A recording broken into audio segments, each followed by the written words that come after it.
And welcome to the Flipping and Wholesaling Houses in New York show. I am Michael Pinter, where I teach you how to start flipping or wholesaling houses, or if you're already doing it, how to grow your business. So, there are. I look at the business as having three parts. Some people look at it as two parts: buying houses and selling houses. I look at it as three parts. I look at it as marketing component to get people to raise their hand and say I'm interested in selling. There's the acquisitions part, and then there's the dispositions part. Obviously, there are other parts, sort of overhead parts, bookkeeping and things like that. But I look at the business as basically three parts.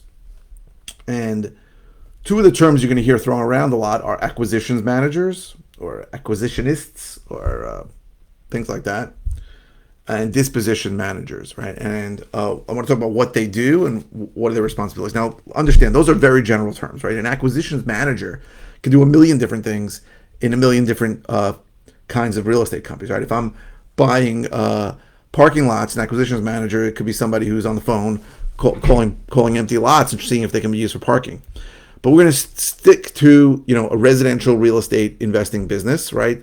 House flipping slash wholesaling if you want to narrow it down. And we're going to talk about what an acquisition manager actually does and what a disposition manager does. Now, when you're starting out, you as the owner are going to be doing all of this, right? And I did all of this, for many years. So we're going to talk about, so first, an acquisitions manager. So the main job of an acquisitions manager really does two things. They go out and either virtually or face-to-face meet with sellers. So maybe on the phone or maybe in person. I do most of my acquisitions on the phone. In person. So we go out on appointments and then make offers. So a lot of acquisitions managers, most in fact, I would say, make the offers at the appointment. So they've probably done some due diligence beforehand to figure out what price they could pay.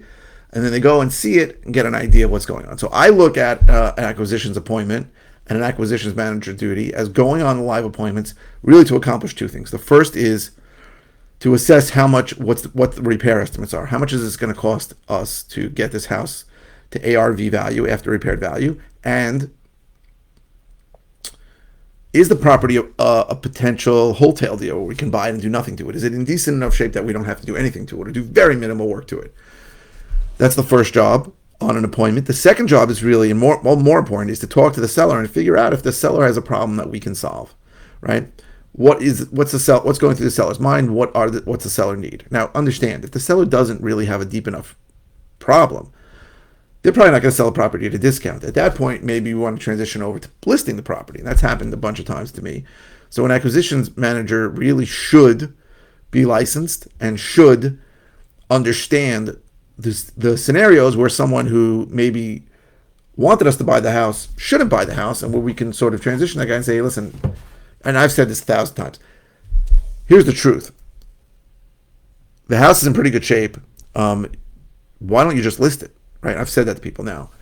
Looking at this from a 3,000-foot view, you might say, well, that's stupid because you're taking a great opportunity to make $30,000, $50,000, $70,000 and you're turning it into a listing, which is going to make you 10 grand. So I don't necessarily, so I'm not saying that it never happens.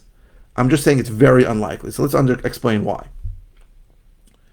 Maybe I'm just going to talk about acquisitions managers now and not even get into dispositions managers because there's a lot I could talk about on acquisitions manager. Okay.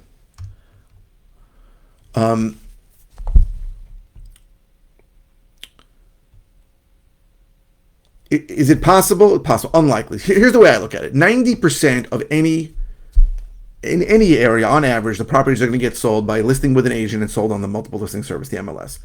There's 10% that we're trying to get to buy. So there are several scenarios where somebody does not want to list, right? And I'm going to go through some of them, but I'm not doing all of them. One is where the property is in horrible condition and they feel no retail buyer will buy it or be able to get a mortgage on it. The second one is it's in horrible condition and they're just embarrassed of how it looks. The third is there's some kind of municipal issues, open permits, open violations that they don't want to deal with, and they feel they're going to have to deal with if they sell it to a regular person. The fourth is some kind of time constraint. So either they need to sell really fast or they don't need to sell fast, but they need time to find a new place and they don't want to be on a buyer's timeline. Those are the general places, right? Condition, time, municipal issues.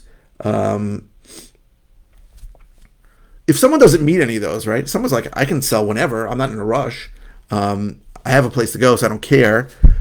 And the property's in decent condition.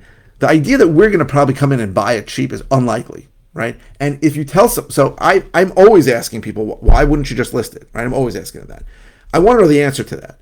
If the answer is I don't know, 99 out of 100 times they're going to end up listing it, right? If they have a good answer, and it could be something other than what I discussed, it could be something like, I had a horrible experience with a realtor before. They screwed me over, they lied to me, or I had a horrible experience with a regular retail buyer before. They dragged me along for 6 months and then canceled the contract, screwed me up. I don't want to deal with that, right? Understand that as real estate investors, what we provide is certainty and convenience. Certainty that we're going to close. We're not going to drop them. We have no contingencies in the contract in New York. We have to close. And convenience that will close when they want, and they can leave things there. Doesn't have to be broom clean, things like that. That's what we provide. And we don't. People think about this business as like somehow we're stealing from widows and orphans and we're taking advantage of people. It's not what's going on.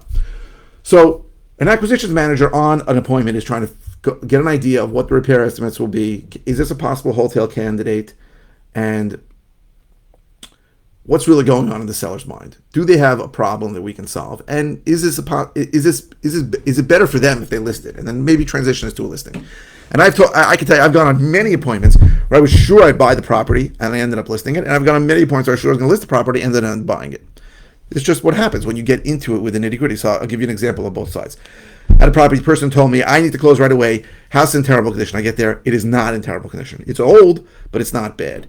And we get into the details. They don't really have to sell. They just they're actually fighting with some kind of issues with their siblings. But if they deal with that, then there's no rush. So I say, listen, if you don't have a time constraint, I can probably sell this to you, list of you, and get a lot more money from it. And they were like, that would be amazing. And I did it. Another example, I went there. House in great shape. Very, very good sellers. One's a doctor. One's a lawyer. They're looking for a place, and I'm like, why wouldn't you just list it? And they tell me, no, there are repairs needed, and we don't want to deal with them, and we want to sell it. Give us the cash offer. Gave them cash offer, bought the property, fixed it up, no problem. So these are things that happen all the time, and you need to sort of have an open mind about these things as an acquisition manager. But the other thing the acquisitions manager does is actually make the offer. So in most places, there's a real speed issue, and you want to make the offer at that appointment. You actually want to bring a contract. If they're agreeing, you sign a contract. In New York, the contract takes place between the seller's attorney and the buyer's attorney, not a buyer and a seller. Therefore, even if a seller says yes to me, their attorney has to generate the contract. I can't provide a contract. I can provide some document that says they're bound, but it's not legally binding. So I usually make my offers the next day. That's what I usually do. So it's important to understand. Acquisitions manager has to do some math, has to figure out, what is a price that we can pay for this, and make that offer. So that's what an acquisitions manager does. They go on the appointments, and very often it's following up, right? So they make an offer and they have to follow up after the offer. Are you interested in the offer? What story? There's a lot of that, right? I would say almost every single time I've made an offer, the seller said no to me, right? It's follow up that gets it to happen. Sometimes they say maybe, but you still have to follow up. So to me, it's crucially important to understand that an acquisitions manager is really the person that's going to do the deal. Now, what do they? I didn't talk about compensation, but most acquisitions manager makes somewhere between 8 and 15% of the net profit on a deal, and some of them get paid on the acquisition, some of them get paid when the property is disposed of. On Monday, Friday, on the next one, I'm going to talk about what dispositions managers do in the real estate business. Now, I am actually looking to hire an acquisitions manager and a dispositions manager if anybody's interested. Now, when you're watching this, the position may be filled, but if you're interested in becoming an acquisitions or dispositions manager, and you're located somewhere near Western Nassau, so Queens, Long Island, somewhere around there, and you're interested, put a comment in that I'm interested in. I'll shoot you, and if the position is still available, I'll send you a couple things that I want you to fill out. But that's really what I'm looking for. So I hope this was helpful. If you are interested in all the ways I can help you, go to howtoflipnewyork.com. If you are interested in finding out more about a course I have that teaches how to do what I do, go to howtoflipnewyork, spelled out, course, course.com. If you're interested in finding more about one-on-one coaching I offer, go to coaching.howtoflipnewyork.com. Oh, if you're watching on YouTube, please subscribe. If you're watching on any channel, give me the thumbs up. The likes really help me. And I post 5 times a week. I don't always know what to say, so the comments really help me. Keep the comments coming. Any questions are welcome. The question does not have to be about the video you're watching. Question can be about anything. I try to reply to all comments within a day or two. If it's a simple answer, I'll just reply with an answer. If it's something I've covered before, I'll send you links to a video on it. And if it's something new, then maybe I will do a new video based on your question. And you get nothing for that except 10 minutes of answer. So thank you very, very much for watching. I really, really appreciate it.